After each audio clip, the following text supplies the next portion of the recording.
भगवान राम जी और भगवान भोलेनाथ जी का युद्ध।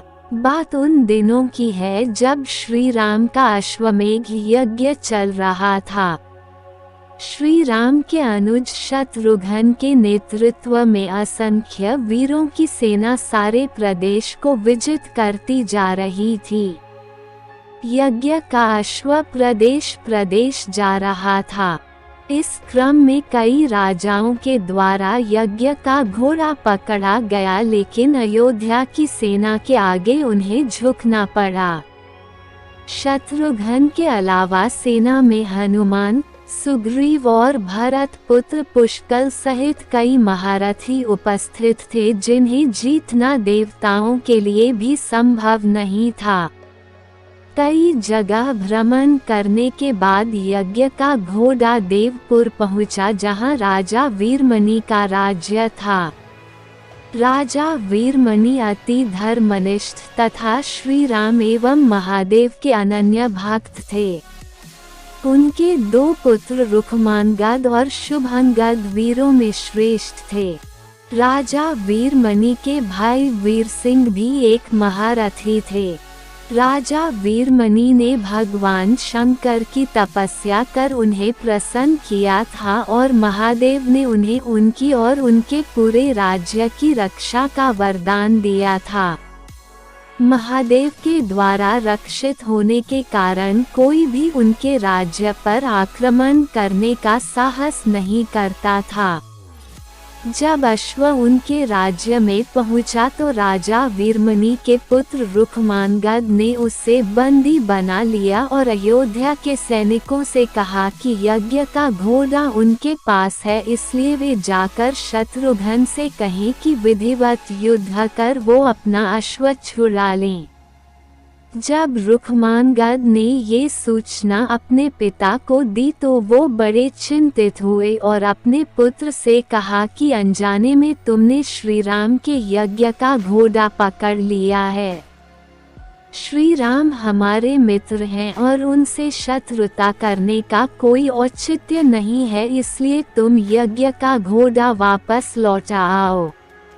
इस पर रुक्मांगद ने कहा कि हे पिताश्री, मैंने तो उन्हें युद्ध की चुनौती भी दे दी है, अतः अब उन्हें बिना युद्ध के अश्व लौटना हमारा और उनका दोनों का अपमान होगा।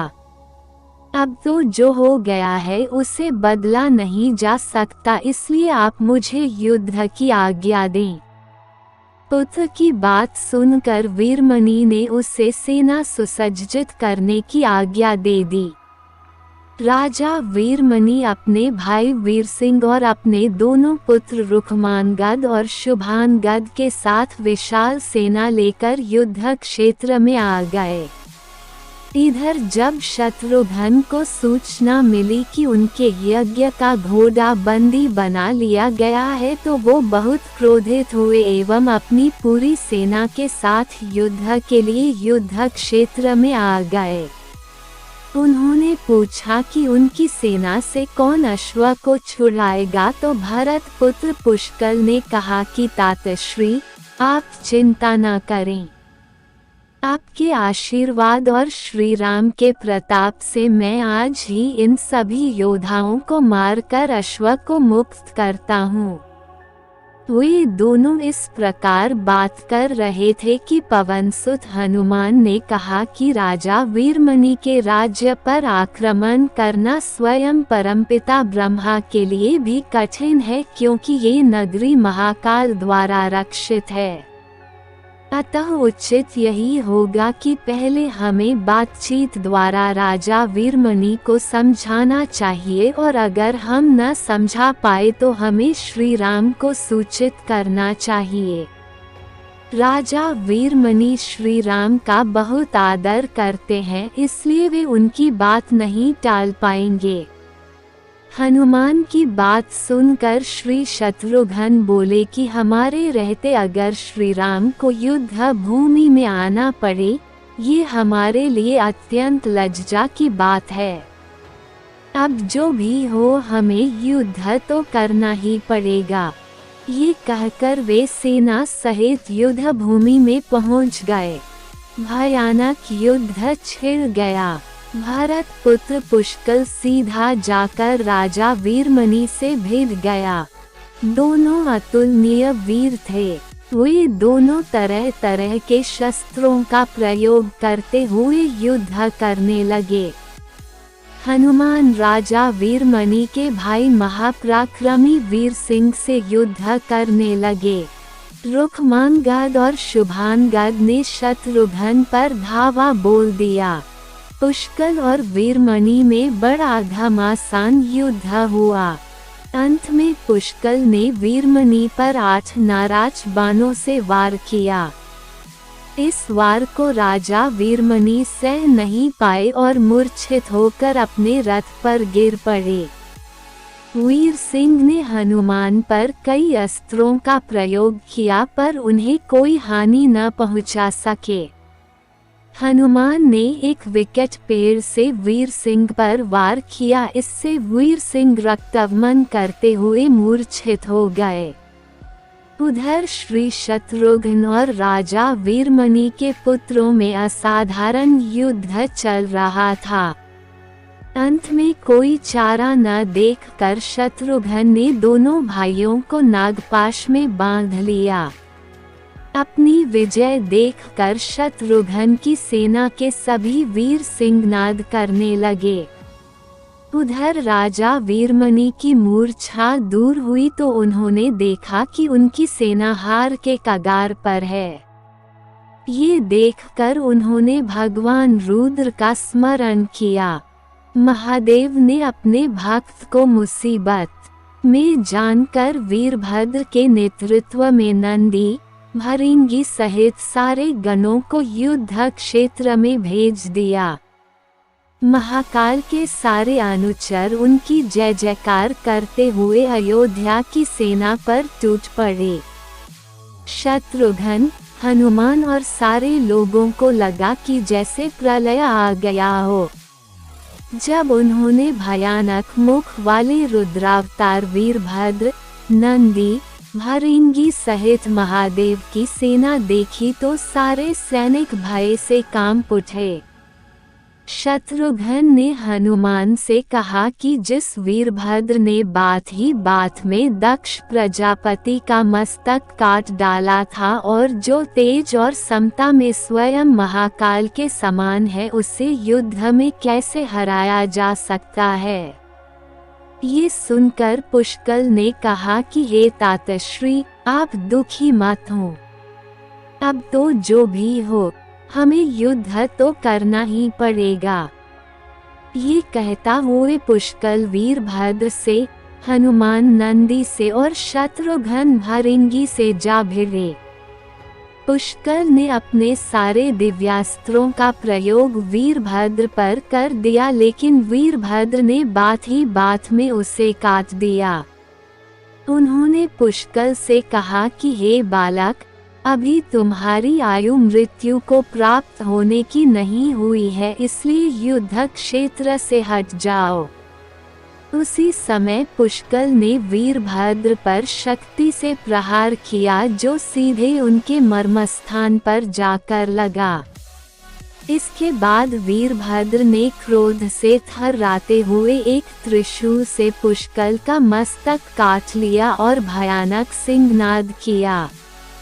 उधर भृंगी आदि गणों ने शत्रुघ्न पर भयानक आक्रमण कर दिया। अंत में भृंगी ने महादेव के दिए पाश में शत्रुघ्न को बांध दिया। हनुमान अपनी पूरी शक्ति से नंदी से युद्ध कर रहे थे। उन दोनों ने ऐसा युद्ध किया जैसा पहले किसी ने नहीं किया था। दोनों श्री राम के भक्त थे और महादेव के तेज से उत्पन्न हुए थे। काफी देर लड़ने के बाद कोई और उपाय न देखकर नंदी ने शिवास्त्र का प्रयोग कर हनुमान को पराभूत कर दिया। अयोध्या के सेना की हार देखकर राजा वीरमणि की सेना में जबरदस्त उत्साह आ गया और वे बाकी बचे सैनिकों पर टूट पड़े। ये देखकर हनुमान ने शत्रुघ्न से कहा कि मैंने आपसे पहले ही कहा था कि ये नगरी महाकाल द्वारा रक्षित है, लेकिन आपने मेरी बात नहीं मानी। अब इस संकट से बचाव का एक ही उपाय है कि हम सब श्री राम को याद करें। ऐसा सुनते ही सारे सैनिक शत्रुघ्न, पुष्कल एवं हनुमान सहित श्री राम को याद करने लगे। अपने भक्तों की पुकार सुनकर श्री राम तत्काल ही लक्ष्मण और भरत के साथ वहां आ गए। अपने प्रभु को आया देख सभी हर्षित हो गए एवं सबको ये विश्वास हो गया कि अब हमारी विजय निश्चित है। श्री राम के आने पर जैसे पूरी सेना में प्राण का संचार हो गया। श्री राम ने सबसे पहले शत्रुघ्न को मुक्त कराया और उधर लक्ष्मण ने हनुमान को मुक्त करा दिया। जब श्री राम, लक्ष्मण और भरत ने देखा कि पुष्कल मृत्यु को प्राप्त हो चुके हैं तो उन्हें बड़ा डर हुआ। भरत तो शोक में मूर्छित हो गए। श्री राम ने क्रोध में आकर वीरभद्र से कहा कि तुमने जिस प्रकार पुष्कल का वध किया है उसी प्रकार अब अपने जीवन का भी अंत समझो। ऐसा कहते हुए श्री राम ने सारी सेना के साथ शिवगणों पर धावा बोल दिया।